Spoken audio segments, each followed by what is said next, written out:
ठाकरे यांना सर्वप्रथम अभिवादन। आज इयत्ता 12वीचा निरोप समारंभ आणि त्या निमित्तानं हा आपण घेतलेला छोटेखानी कार्यक्रम, या कार्यक्रमासाठी उपस्थित असलेले आपल्याच विद्यालयातील श्री राहटे सर, श्री तनपुरे सर आणि तुमचे मार्गदर्शक शिक्षक श्री लिंगेकर सर, श्री जळवे सर आणि तुम्ही सर्व विद्यार्थी आणि विद्यार्थी, या ठिकाणी निरोप समारंभाच्या निमित्तानं काही विद्यार्थ्यांनी मनोगत व्यक्त केले, शिक्षकांनी मार्गदर्शन केलं। यामध्ये मी बसलेला असतानाच तुम्हाला सांगितले की हा क्षण तुमच्या आयुष्यातला शेवटचा क्षण आहे विद्यार्थी म्हणून। यानंतर तुम्ही कदाचित BA ला जाणार, तुम्ही अन्य कोर्सला जाणार, तुम्ही तयारी करणार, काही ग्रॅज्युएशन साठी कुठं ऍडमिशन घेणार, परंतु तिथं तुम्हाला हा फील राहणार नाही जो या विद्यालयामध्ये आहे। किंवा तुम्ही 12वीला इतर कॉलेजला जरी गेले तरी तो फील असतो, पण तो ग्रॅज्युएशनला नसतो। BA चे विद्यार्थी म्हटल्यानंतर, BCom चे विद्यार्थी म्हटल्यानंतर कोणत्याही क्षेत्रातले त्यांना हे सेंड ऑफ वगैरे, ह्या फॉर्मॅलिटी, हा कार्यक्रम, या पद्धतीचं आयोजन हे त्या ठिकाणी नसते। म्हणून मी म्हटलं की हा शेवटचा कार्यक्रम असतो प्रत्येक विद्यार्थ्यांच्या, तुम्ही असेल, आम्ही असेल, या सगळे यामधूनच गेलेले आहोत। तर शाळा किंवा कॉलेज याच्यामधला हा प्रामुख्याने शेवटचा असलेला कार्यक्रम, आणि यामध्ये आपण इथून काय घडलो हे त्याच्या त्या बोलण्यातून काही व्यक्त झाले, काही व्यक्त नाही झाले, त्यांच्या आचरणातूनही दिसत असते। म्हणजे मी बोललो म्हणजे मीच कळलो सर्वांना, बाकी कळले नाही असं नाही।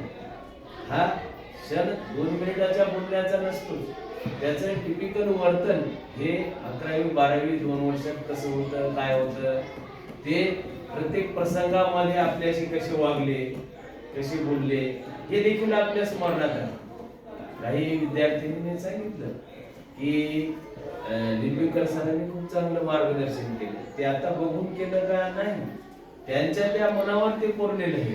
11वी 12वी कोण शिक्षक कसे बोलले, राहटे सरांनी काय 8वी पासून सांगितलं किंवा 5वी पासून सांगितलं, ते शिक्षकाची छाप। आता मी म्हटलं की हे सर वाईट आहेत तर ते तुमच्या मनातले बदलणार नाही, किंवा अमुक एक सर चांगले आहेत तरी सुद्धा त्यांच्या मनात तुमच्याविषयी जो काही समज तयार झालेला आहे तो बदलणार नाही। ते हा फक्त निमित्त आहे, हा कार्यक्रम म्हणजे की आपले मत व्यक्त करण्याचा, परंतु ते मत बनलेले गेल्या 2 वर्षातले असतात। मागच्या 11वी आणि 12वी, या खास 11वी 12वी संदर्भातच आपण बोलतोय, त्या 2 वर्षामध्ये काय काय झालं, कसं झालं, ही मतं आपली तयार झालेली असतात। मी म्हटलं की मला आता तुम्ही चांगलं म्हणा, तर त्यांच्या मनात जर वाईट मत तयार झालेलं असेल तर ते मला तोंडापुरतं चांगलं म्हणतील, परंतु मत बदलणार नाही।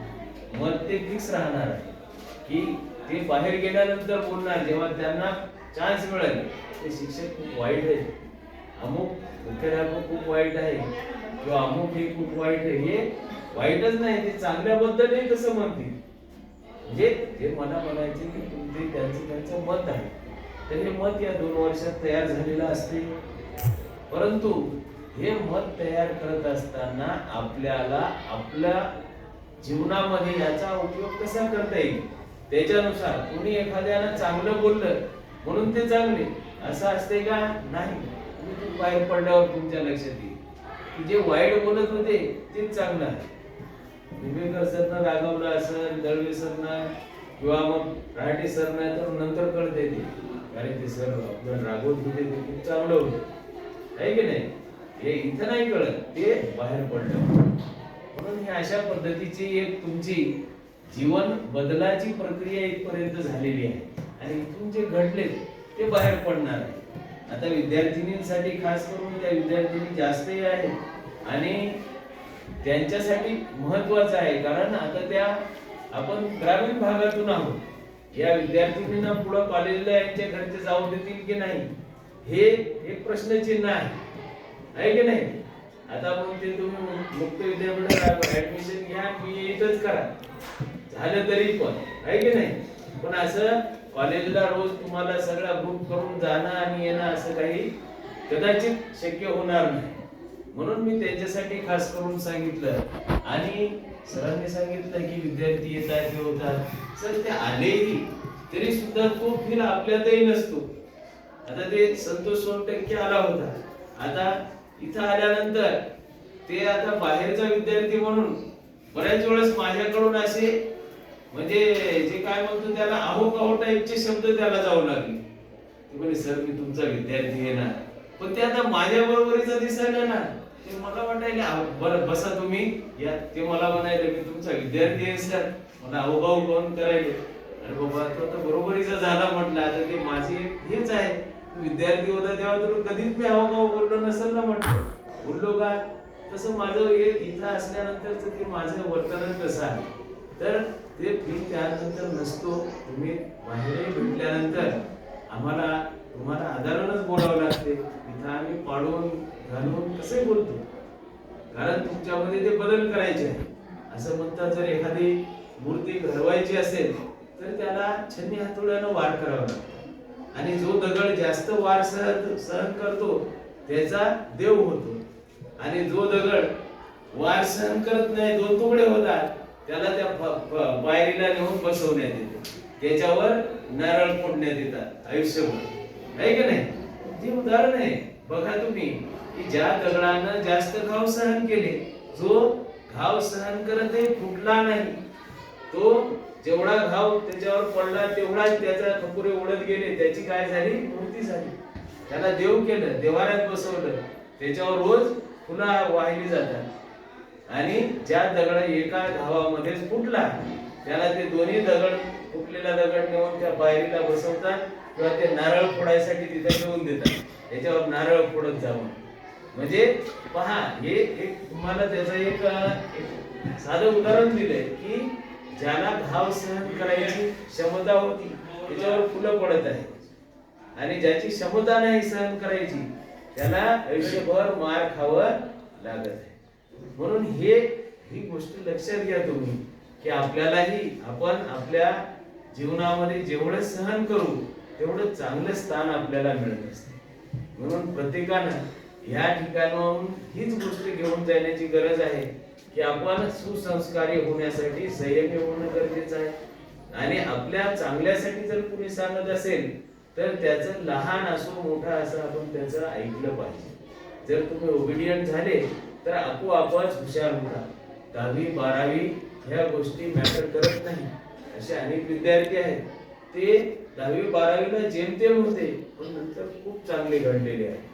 त्याच्यापैकी हे सोनटक्के एक विद्यार्थी होता, आणि आता निर्ड्याचे काही विद्यार्थी आहेत आमचे की जे चांगल्या पदावर आहेत. या बासंबा गावचे काही विद्यार्थी आहेत ते चांगल्या पदावर आहेत. जे ढाले असतील गुंगे असतील हे विद्यार्थ्यांना आम्ही खूप मारलेलं आहे, पण ते आताही म्हणतात सर ते तेव्हा मार आम्हाला मिळाला म्हणून आम्ही आज चांगल्या पदावर आहे, कुठेतरी नोकरी करतो, कुठेतरी चांगल्या पेशात आहे. तर हे महत्वाचं आहे. म्हणून तुम्ही प्रत्येकानं काय करणं गरजेचं आहे की आपल्याला जीवन असं म्हणतात वन लाईफ वन चान्स, एक जीवनामध्ये एकच संधी असते, आणि ती संधी जर आपण घालवली तर आपलं आयुष्य पुन्हा ट्रॅकवर यायला खूप वेळ लागतो. म्हणून प्रत्येकानं काय करणं गरजेचं आहे की आपला ट्रॅक चुकणार नाही हे महत्वाचं आहे. तुम्ही कितीही आनंदाच्या क्षणी किती उन्मादात केले तरी पण आपल्या अभ्यासाची जी लाईन आहे स्ट्रीम लाईन तुम्ही सोडता कामा नये. म्हणून असो तुम्हाला ह्या सगळ्या गोष्टी आम्ही वर्षभर सांगितलेल्याच आहेत आणि विविध प्रसंगातूनही त्या तुमच्यापर्यंत पोहोचलेल्या आहेत. आता महत्वाचं आहे हे 12वीचे 6 पेपर आमच्या लेवलचे जे गुण असतात ते आम्ही टाकतच असतो. म्हणून तुम्ही फार काय घाबरून जाण्याची गरज नाही, परंतु तुम्ही आहे त्या पद्धतीने त्याला ऍपियर होणं गरजेचं असतं. होतंय काय तुमचे पेपर असतात ते गॅप न एक पेपर असतो 5-6 तारखेला, दुसरा 10 तारखेला झालाय की 15, कुठेतरी 19 असे डेट्स असतात. कधी कधी काय होते, एखादा पेपर दुपारून असतो. टाइम टेबल तुम्ही सर्वांनी बघितलेला आहे. एखादा पेपर दुपारून असतो, हे विद्यार्थी काय होतात ते विसरून जातात आणि तो पेपर बुडला म्हणजे तुम्ही नापास 100% होणार. म्हणून तुम्ही ते होऊ देऊ नका. तुम्ही त्या पेपरला अपीयर व्हा. कारण अंतर्गतची 20-20 गुण आमच्या लेवलवरचे आम्ही बऱ्याच चांगल्यापैकी तुम्हाला ते टाकलेले आहेत आणि तुम्हाला ऑब्जेक्टिव्ह 15-20 मार्काचा ऑलरेडी त्या पेपरमध्ये असते. तुम्ही जाऊन अपीयर जरी झाले तरी सुद्धा तेवढं तुम्हाला मार्क्स मिळणार आणि तुम्ही पास होऊ शकता, चांगल्या पद्धतीनं पास होऊ शकता. आता बऱ्याचशा सराव परीक्षा घेतल्यामुळं तुम्हाला लिहिण्याचा चांगला सराव झालेला आहे आणि 11वी-12वीच्या या विषयांमध्ये टेक्निकल कमी आणि लिखाण जास्त आहे. जर इंग्रजीचा एक विषय सोडला टेक्निकलचा, तर बाकीच्या सगळ्या विषयांमध्ये तुम्हाला जास्त लिहायचे, पॉइंट टाकायचे, स्पष्टीकरण द्यायचं, पॉइंट टाकायचं, स्पष्टीकरण द्यायचं. तर ह्या प्रत्येक इकडचं ज्ञान तुम्ही तिकडं वापरू शकता, तिकडचं ज्ञान इकडं वापरू शकता आणि जास्तीत जास्त लिहा. तुमची जी 20 पेजेसची पुरवणी आहे ती उत्तर पत्रिका पूर्ण 20 पेजेस भरली पाहिजे. तेवढी भरेल कशी भरेल आणि त्याच्यासाठी सोबत तुम्हाला घड्याळ ठेवायची की कोणत्या प्रश्नाला किती वेळ तुम्हाला द्यायचा. ते लिहित असताना ते एक महत्वाचं आहे. नाहीतर मला एक प्रश्न चांगला आलाय म्हणून मी त्याचेच 5 पेजेस लिहिले आणि दुसऱ्याचा 1 तास त्याच्यातच गेला आणि दुसरे 4 प्रश्न माझे लिहायचे राहिले. आता मी 2 तासात ते 4 कसे लिहू, असं अवघड होऊ नये. म्हणून तुम्ही वेळेचं नियोजन करा. वेळेमध्ये तुम्हाला कोणत्या प्रश्नाला किती वेळ द्यायची. कारण एका प्रश्नाला जर 10 मार्काचा प्रश्न असेल, किती चांगला लिहिला तर ते 10 पैकी 8 मिळतील, 9 मिळतील किंवा 10 पैकी 10 मिळतील. पण दुसरा प्रश्न सोडवायचाच राहिला तर ते अवघड होते. म्हणून तुम्ही दोन्ही प्रश्नांना जर चांगला वेळ दिला, चांगला येते त्याच्यात 8 मिळतील आणि जो जसा तसा लिहिला तर त्याला 7 मिळतील. दोघांची टोटल केली तर 8 आणि 7 15 होतात. एकच चांगला लिहिला तर ते 10च्या वर जाणार नाही. म्हणून हे सगळ्या गोष्टी लक्षात घ्या.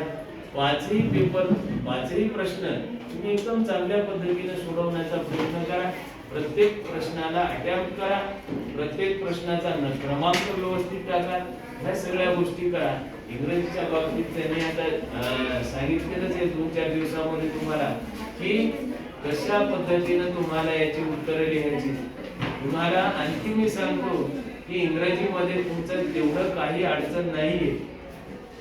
इंग्रजीमध्ये 20 मार्क तुमच्या अंतर्गतचे आहेत ते तुम्हाला मिळालेले आहेत आणि 10 मार्काचा तुम्हाला ग्रेस असतो.